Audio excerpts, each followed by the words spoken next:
more discrimination from a Western Five Eyes NAFO country such as Canada on Hong Kong people. They tricked very young and uneducated Hong Kong people, like around 16 to 25 years old or whatever, thinking that, oh, democracy is so great.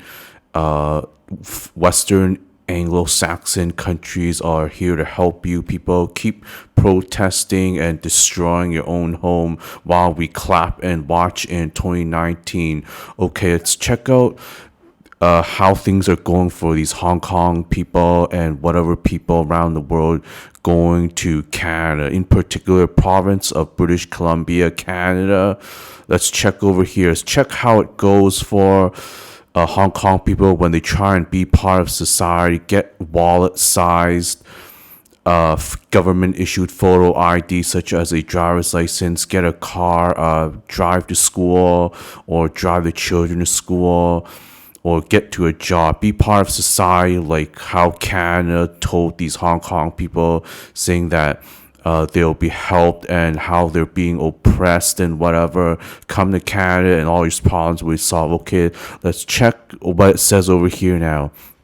ICBC fairness report. So if somebody's unhappy with the insurance corporation of British Columbia, which manages driver's licensing and insurance issues, someone from Hong Kong here filed a complaint saying that they're being treated unfairly. So let's see what it says over here. A customer complained that ICBC did not recognize a driver's license issued in Hong Kong as equivalent to a Class 5 BC driver's license for the purpose of providing an expedited Class 5 road test, and instead required the driver to start with a Class 7 learner's license. That's same thing as starting from 16 years old. If you're like born in Canada or immigrated to Canada at a young age, you start learning how to drive at 16 years old with a Class 7's learner's license. That's what I did half my life ago. And it says BC has reciprocal relationships with a large network of countries for information exchange, law enforcement, and for the purpose of assessing technical differences and requirements for obtaining a driver's license. These in turn are used to develop provincial policy regarding how foreign licenses are being treated for the purpose of setting requirements to obtain a BC driver's license. We determined that ICBC followed existing rules and the customer was not treated unfairly.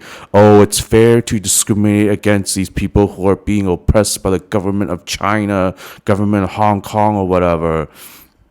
And look, I'm somebody who was born in Canada, I'm from Vancouver, Hong Kong ancestry though. So look here, I got a BC driver's license. This one's a BC license and this one's a Hong Kong license. And even right now, the government of British Columbia, Insurance Corporation of British Columbia is also giving me a hard time, even though I'm born in Canada, I was born in British Columbia, and I'm an ordinary resident basically for my whole life, and they're giving me problems with renewing my BC driver's license, and also my wife renewing her BC license because they're discriminating against Asian people, discriminating against Chinese Canadians and people with Chinese DNA, discriminating against an ethnic group.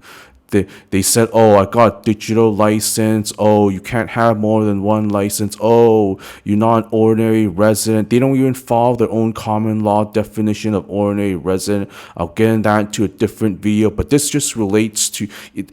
What the province of British Columbia, Canada is doing is copying what the United Kingdom of Great Britain and Northern Ireland is doing. So basically, the UK Home Office has a policy called the UK Home Office hostile environment policy where they make life as miserable as possible to people so that they will voluntarily leave the United Kingdom because they cannot access social benefits. They do not have access to government issued photo ID so they can pick up their Amazon or online orders at the Canada Post store, UPS store, or FedEx store. They can't have government issued photo ID in a wallet size format to withdraw money from the bank, use banking services. People require government issued photo ID with an address on it to access banking services and also to board domestic flights within Canada. If you fly from Vancouver to Calgary or another city, for example, anywhere, even within the province of BC, Canada, you still need government issued photo ID in order to board domestic flights. And there's no requirement for Canadian citizens to have a Canadian passport. Oh, but to get a Canadian passport, you need photo ID. You need government issued photo ID, such as a BC driver's license or a BC ID card. Oh, but the only way you can get those is to be an ordinary resident. Oh, you're screwed. Oh, you need to prove your Canadian citizenship. Oh, apply for. Oh, but you lost your birth certificate or you left it outside country. Oh, you gotta apply for a new one. Oh, you need government issued photo ID. Oh, you can't prove you're Canadian citizen now. You're screwed. This whole system just full of discrimination. If Chinese Canadians and Chinese Americans in North America are being discriminated enough and screwed over in daily life, how do you these Hong Kong people got no hope in hell?